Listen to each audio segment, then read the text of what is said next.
Yon. Good morning everyone, welcome back for another video. So dito pa rin sa TRD Parts YouTube and Facebook page natin. Invite po muna kayo. Please do subscribe sa YouTube channel natin, TRD Parts. And pahit na rin the notification bell para dun sa mga hindi pa nakakapag-subscribe. Then kapag na-hit kasi ang notification bell, manonotify kayo every time na meron tayong video na ina-upload na katulad nito. Okay, so dito tayo ngayon sa Dian, Makati, and meron tayong bisita na 2016 Fortuner V. Bakit V variant? Makikita naman natin sa headlight niya. So happen 2016 and 2017 bulb type pa din ang ginagamit para sa fog lamp. So konting walk around tayo rito. Naka TRD Mugs design siya, OEM I think, and size 20. Then the 2016, 2017, like what I said, hindi pa disc brake yung likod, naka-drum pa din siya. Okay, so ang gagawin natin ngayon, so sinisimulan na nilang baklasin yung likod.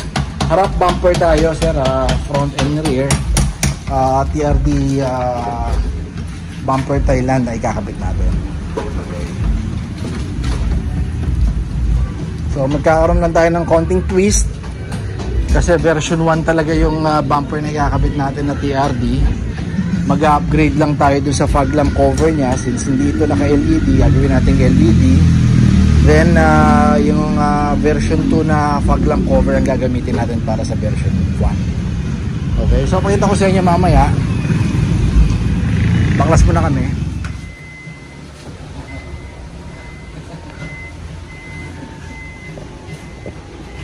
So, ina natin yung likod.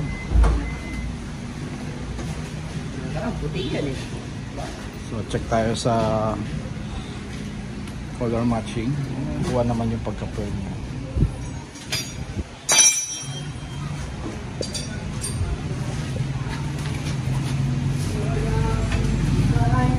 So konting trivia, ang TRD version 1 Thailand lumabas noong 2015 hanggang 2018. Okay, so ganito yung itsura niya. Taillight, rear garnish, emblem, pareho sa atin. Magkaiba lang talaga. At by the way, ang TRD Thailand, ganito bumper at 4x4 lang. Okay, walang lumabas sa 4x2 TRD Thailand. Noong 2015, so, like I said, hanggang 2018.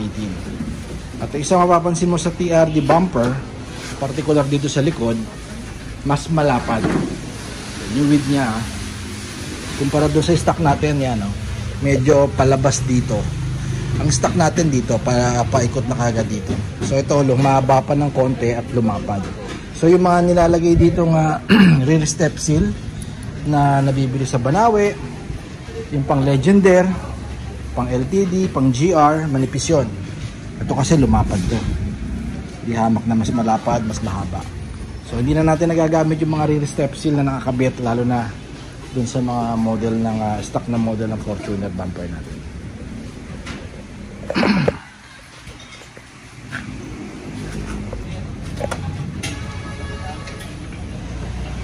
So baklas tayo ng front.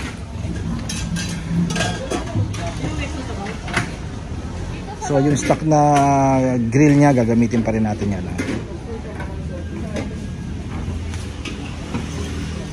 Headlight, pareho pa din ng TRD Thailand.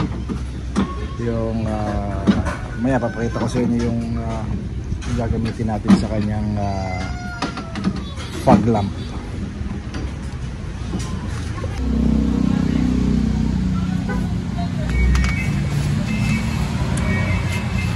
Siya naka-LED yan, Hindi.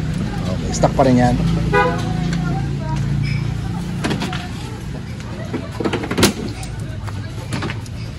So since stock ang fog lamp niya, stock ang socket, stock ang nakakabit, hindi pa yata nakatanggal. So pwede natin palitan ng stock na pang V variant na 2018 in above. Alright? Lahat kasi ng 2018 na Fortuner basta V variant hanggang sa 2024 o 2023 LED na ang ginagamit sa fog lamp.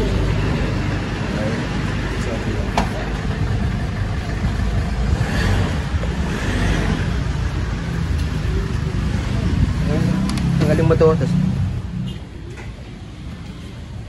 So stock ng V-Variant, kakabit natin dito sa kabit natin dito. So plug and play, lahat ng wiring na ginamit sa old bumper niya, yun yung gagamitin natin dito.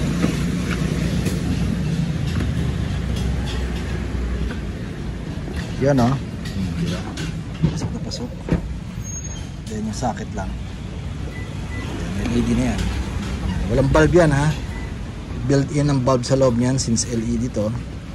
Then may adjustment yan, high and low. Tama, high and low. Then tornilyo lang. Ganun din sa kabila. Gravity bumper, stock bumper. So pakita ko lang sa inyo, LED. Ito yung pang since 2016 to 2017. Bulb type pa.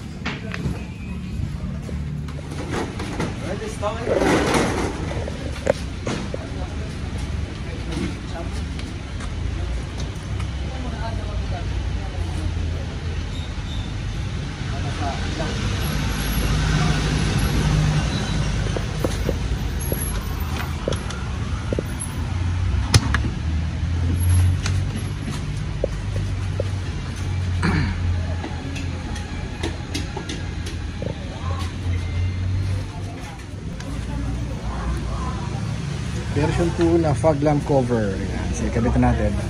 So ikakabit natin, ilalagay sa version 1 na bumper.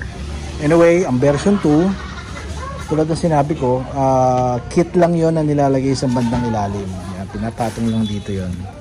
Hindi naman siya totally maglo-lowered. Magiging low profile pero not that much. Okay, then kasama nung version 2 kit, itong fog lamp na to kasi bilog na yung stock na kasama ng version 1. Okay, so pwede natin na parang ito medyo kakaiba, medyo unique yung kabila. Pwede tayo mag-upgrade ng fog lamp cover.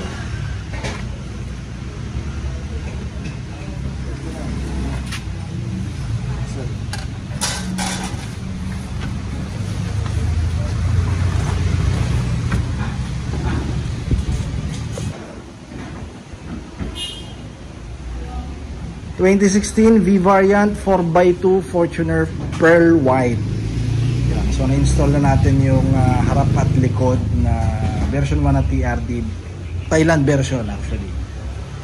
So again, ang 2016 hanggang 2018 is a version 1. Ito exactly version 1 na kinabit natin sa kanya.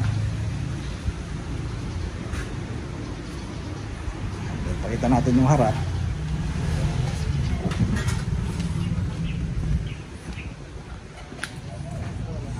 Yun.